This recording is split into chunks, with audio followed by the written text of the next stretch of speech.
राधे राधे। आप सभी को मेरा राधे राधे। आज एक और रोचक कथा के साथ आपके सामने एक दिव्य कथा को आपको श्रवण कराता हूँ। एक समय की बात है कि माँ पार्वती जी कैलाश पर्वत में भोले बाबा के साथ लड़ने लगी। माँ कहने लगी कि भोले बाबा, आप हो कि बेकार बैठे रहते हो।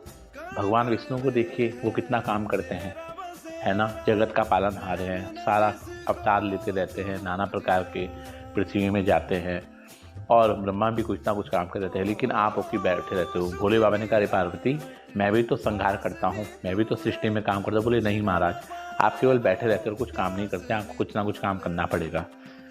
तो भोले बाबा ने कहा, तुम ही बताओ मैं क्या करूँ। तो उस समय द्वापर का युग था और भगवान कृष्ण वृंदावन में अवतार लेकर आए थे।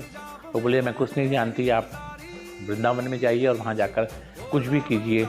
तो भोले बाबा ने कहा, ठीक है, मैं खेती बाड़ी करूँगा और क्या करूँगा अगर तुम मेरे पीछे इतना पड़ी हो तो भोले बाबा माँ गौरा के कहने से बोले, नंदी बैल तो मेरे पास है ही, एक बछड़ा मैं उस कन्हैया से ले लूँगा और दोनों का बैल जोत के मैं अपना हल जोत के मैं हल लगाऊंगा और कुछ ना कुछ उपजाऊंगा। गौरा ने कहा, ये बात ठीक है, पर सुनो भोले बाबा, तुम उस छलिया के कहने पे मत आ जाना, उस छलिया के चक्कर में मत आ जाना। भोले बाबा ने कहा, ठीक है। तो भोले बाबा नीचे गए तो इतने में उनकी भेंट वृंदावन में भगवान बाके बिहारी जी से हो गई। कन्हैया ने कहा, अरे भोले बाबा, आज कैलाश को छोड़ के आप ब्रजभूमि में कैसे आ गए। भोले बाबा ने कहा, अरे गौरा मुझसे बहुत लड़ी और गौरा मुझसे ज़बरदस्ती कही कि तुम फालतू बैठे रहते हो, जाओ कुछ काम करो। तो कन्हैया, मैं तुम्हारे ब्रज में आया हूँ। हे कन्हैया, एक नंदी बैल तो मेरे पास है और एक बछड़ा तो मुझे दे दो, तो मैं तुम्हारे थोड़ी ज़मीन भी तो मुझे दे दो, तुम्हारे पास इतनी ज़मीन है। भगवान ने कहा, जहाँ आपका मन हो आप वहाँ खेती कीजिए। तो भोले बाबा ने हल लगाया, सुंदर खेत खलियान बनाया और उसके बाद कन्हैया को पूछा कि हे कन्हैया, बताओ मैं इस खेतों में क्या बोऊँ। कन्हैया ने कहा, देखो भोले बाबा, बोओगे तो पर मेरी शर्त है। बोले, ठीक, कैसी शर्त। जो भी इस आप बोओगे उसका आधा हिस्सा मेरा और आधा आपका होगा। बोले, ठीक है। तो कन्हैया ने कहा, भोले बाबा आप ऐसा करो, आलू बो दीजिए, परंतु शर्त यह है कि नीचे का हिस्सा मेरा होगा और ऊपर का आपका होगा। भोले बाबा तो सीधे सज्जन है, बोले ठीक है कन्हैया, ऐसा ही होगा। अब खेती पूरी हुई, आलू निकले तो नीचे के जितने भी आलू थे सारे खेत के आलू कन्हैया के हो गए और ऊपर के पत्ते पत्ते भोले बाबा कैलाश लेकर चले गए। नौ गौरा उन पत्तों को देखकर भोले बाबा में भड़क गए, एक तो आप 6 महीने में आ रहे हो, ऊपर से पत्ते लेकर आ रहे हो। बोले, देखो कन्हैया ने मुझसे शर्त लगाई थी, तो कन्हैया की शर्त के आगे मुझे हारना पड़ा। उसने कहा, नीचे का मेरा और ऊपर का तेरा। तो नीचे के आलू जो थे वो उसके हो गए और पत्ते शर्त के अनुसार मेरे हो गए। माँ गौरा ने कहा, मैंने तुम्हें कहा था कि उस छलिया के कहने पे मत आना, तुम कुछ भी नहीं करके आए हो, जाओ फिर से कुछ करके आओ। तो भोले बाबा फिर नीचे गए और कन्हैया के पास जाके फिर से उन्होंने एक बछड़ा लिया, फिर से उन्होंने खेतों पर हल लगाया और हल लगाने के बाद उन्होंने बोले कि बताओ कन्हैया, अब मैं इसमें क्या बोऊँ। भगवान ने कहा, देखो भोले बाबा, अब आप इसमें बाजरा बो, पर शर्त के अनुसार आधा आधा मेरा होगा। तो भोले बाबा ने कहा, ठीक है कन्हैया, इस बार नीचे का मेरा और ऊपर का तेरा। भोले बाबा अपना चतुरता दिखाने लगे, परंतु आप सब जानते हैं कि कन्हैया से ज़्यादा चतुर तो इस संसार में कोई भी नहीं है।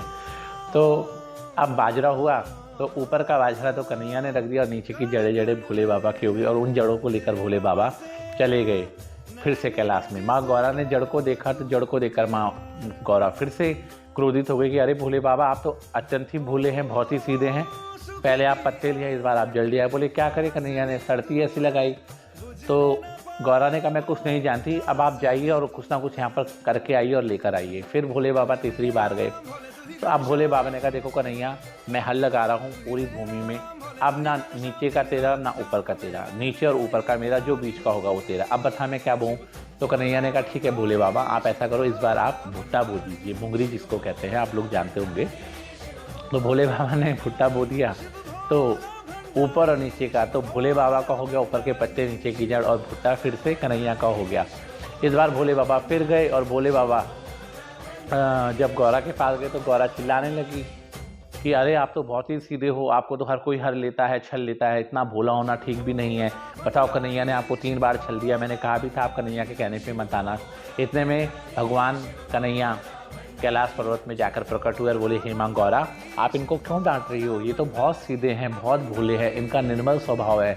और हे माँ गौरा, इनका नाम इन्होंने जो भी करा है ये दूसरों के भंडार भरने वाले हैं, ये हमेशा दूसरों के भंडार भरते हैं। इसलिए मैं आज से भोले बाबा को क्या नाम देता हूँ, भोले भंडारी। आप जानते हैं भंडारी किसको कहते हैं? जो किचन में, कक्ष में, अन्नपूर्णा कक्ष में जो भोजन को बनाता है, इसका काम होता है भोजन बना के दुनिया को बांटना। आए हुए आश्रमों में या घरों में जो भंडार कक्ष को देखता है और भंडार भरता है। इसीलिए उस दिन से भगवान कन्हैया ने भोले बाबा के आगे भंडारी नाम लगा दिया और तब से भोले बाबा को भोले भंडारी के नाम से जाना जाता है, क्योंकि भोले बाबा सबके भंडार को भरते हैं। तो तब से माँ बड़ी प्रसन्न हुई और कन्हैया भी प्रसन्न हुए। कन्हैया अपने लोग ब्रज को आ गए और भोले बाबा सुखपूर्वक माँ गौरा के साथ रहने लगे। आशा करता हूँ यह कथा आपको बहुत अच्छी लगी होगी। राधे राधे।